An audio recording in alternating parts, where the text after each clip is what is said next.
نية. نعم يا سحاسة. اعملي لي فنجان قهوة مظبوط. ايه، انا تعبانة من شغل البيت ومش قادرة اقوم من مطرحي. قصدك ايه يعني؟ ده ربع فنجان قهوة اعمله لك الليلة. انت عارف ان انا بشتغل كل حاجة في البيت، ده غير خدمة ولادك. يعني ما انتش عايزة تنفذي طلباتي؟ لا ابدا، بس اعمل معروف يستنى عليا شوية لما اخد نفسي. الله الله، من امتى بتكسري كلامي؟ قلت لك يا اخي انا تعبانة. هو انا ايه مكنة؟ ما هو انت ما بتجيش بالذوق ابدا. لا، ده انت زودتها خالص. وكمان بترد عليا عال قوي. انت فاكرني ايه، مقطوعة من شجرة ولا ايه يعني؟ انا ليا برضو اهل، لو علموا بعمايلك دي مش هيقعدوني في بيتك ولا دقيقة واحدة. اهلك دول مين؟ اخويا عمر. من يوم ما اتجوزتك وانا بسمعك تقول اخويا عمر اخويا عمر، ومحدش شافه ابدا. انا قلت لك قبل كده انه بيشتغل في البحر ودايما مسافر. يعني هيفضل في البحر على طول؟ مش هيغلط ويطلع مرة على البر؟ انت تقصد ايه بكلامك ده؟ يعني مفيش مرة ينزل فيها اسكندرية ويجي يشوف اخته؟ طب ما هو جه قبل كده. جه امتى بقى فكرين؟ جه لما انت كنت مسافر في مأمورية. ده انا حظي وحش بشكل. والنبي تبطل بقى تريق. يا بختك باخوكي. ايوه يا بختي باخويا، كان دايما حنين عليا مش زيك. مدام حنين عليك يجي يزورك. المركب بتاعته جايه الليله وهيروح لخالي.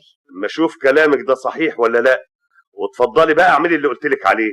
القهوه خلي والدتك تقوم تعملها لك، انا رايحه اجيب الغسيل من البلكونه. كده؟ طب انا هندهلها. ولا تنده ولا تتعب نفسك، انا سامعه كل حاجه.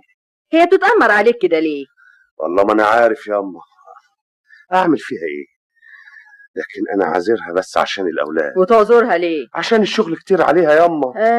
الله يرحم ايام زمان، ده انا لوحدي كنت بخدم على ابوك الله يرحمه غير اخواتك العشرة. عشان كده صحتك يا اما كمان مش ولا بد. بحكم السن يا ابني، انما كنا واخدين بالنا من شغل البيت. طبعا طبعا، ودي عاوزه كلام. انت عاوزها تمشي على عجين ما تلخبطوش. ايوه. خليها دلوقتي تنزل تروح تجيب اخوها، مش بتقول انه جاي الليله عند خالها؟ ايوه.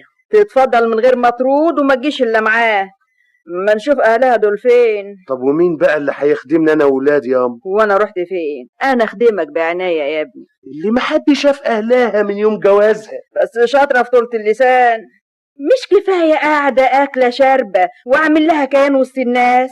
فعلا انا مش مخليها عاوزه حاجه ابدا يا ام. خلاص تشمر بقى وتنزل وتروح تجيب اخوها اللي جاي ليله عند خالها. الحقيقه خالها راجل طيب. هو بيجي يزورها ولا بيدخل عليها بيت؟